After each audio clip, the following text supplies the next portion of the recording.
a website or domain. That's squarespace.com/WTF. Offer code WTF.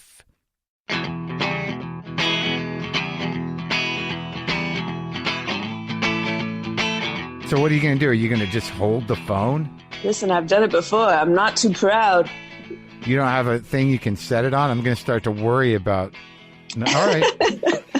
You know what I need is like a Velcro thing on the wall, and then the one on the back of my phone, and I can stick it to any wall in any room. Yes. I have a tripod that I stick it on.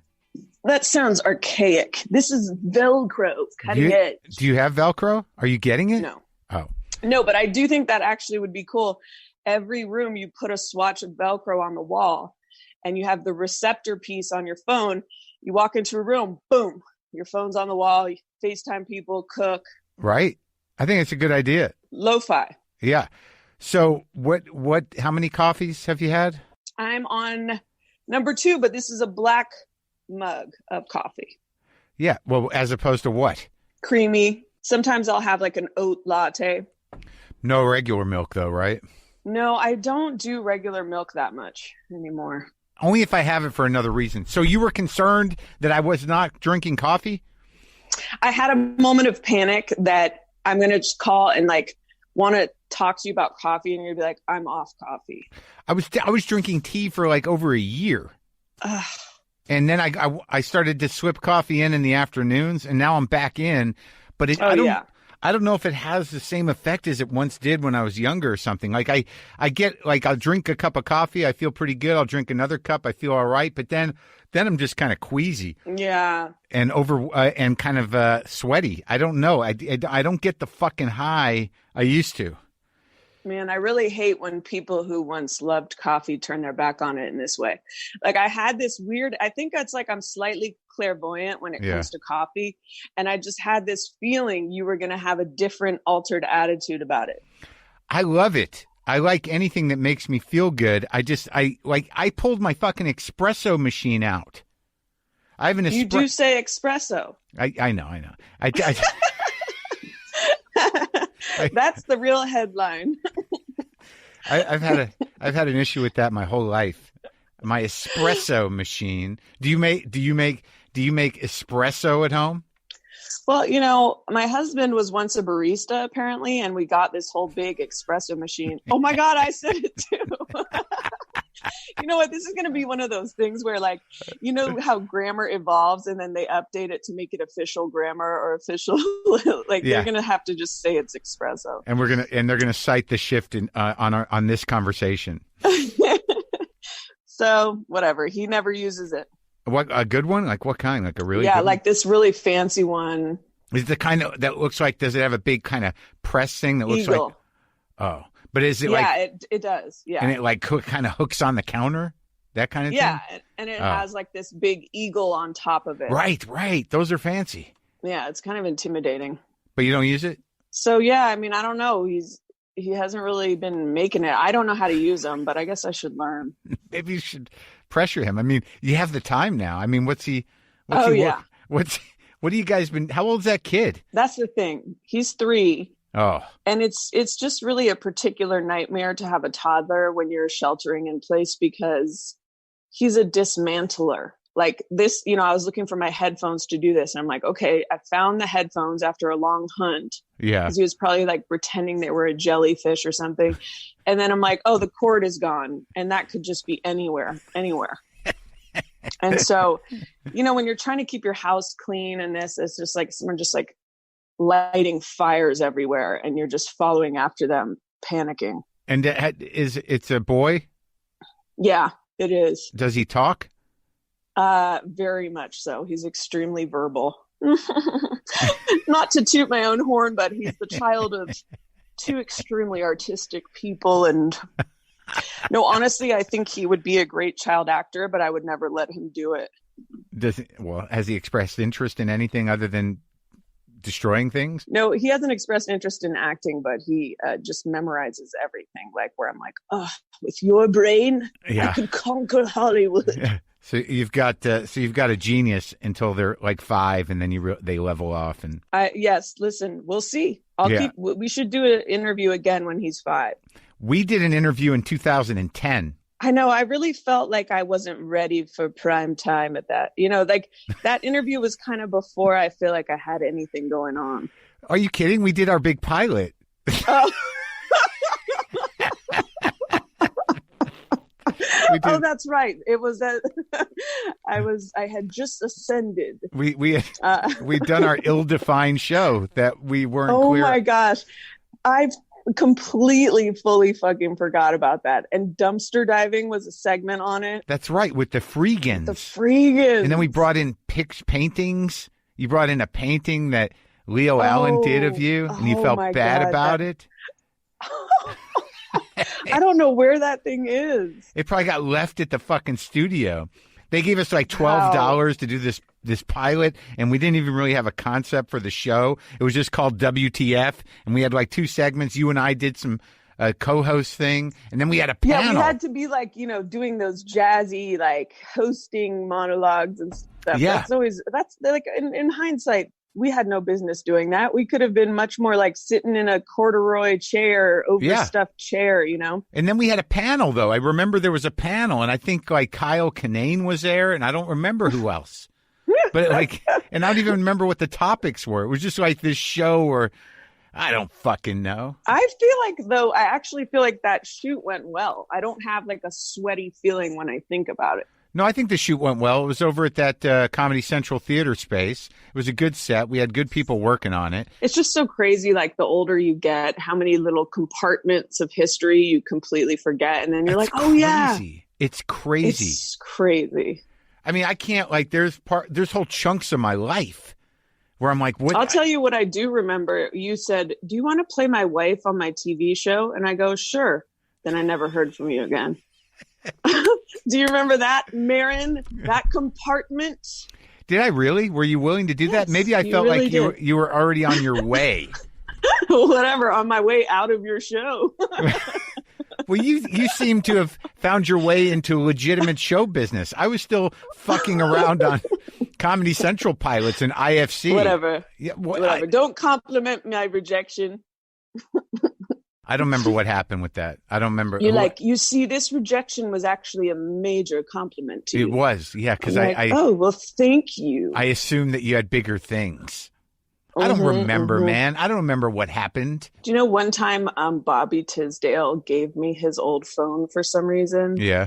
And like in it, there was like text between him and Eugene Merman because they used to run this show called Invite Them Up. Yeah. And they were debating if they should have me on a show or not. And like Eugene was like, she's kind of harsh. And then they like didn't put me on the show. And I was like, oh my God. I don't know why that just came to mind. I don't even know if that related to anything, but you're kind of harsh. That's hilarious. What a mess. Yeah. What happened to Bobby Tisdale? You know, he has a talk show on Instagram Live called The Wards of Merkin, I believe. Uh-huh. So pretty much what you would think happened to Bobby Tisdale. He has like 80 kids, all daughters. I don't know how people are dealing, man. You're here, right? You guys are in LA, I'm right? here, barely. Barely here. Every day I wake up and I'm like, oh, fuck, here we go again. It's like Groundhog Day. It's like there's no way out. It's crazy. There's no end in sight. It's crazy. It's so crazy. How are you guys dealing with it? How's Jordan dealing with it? I mean... Is he in the house? Yes, he is, yeah. I mean...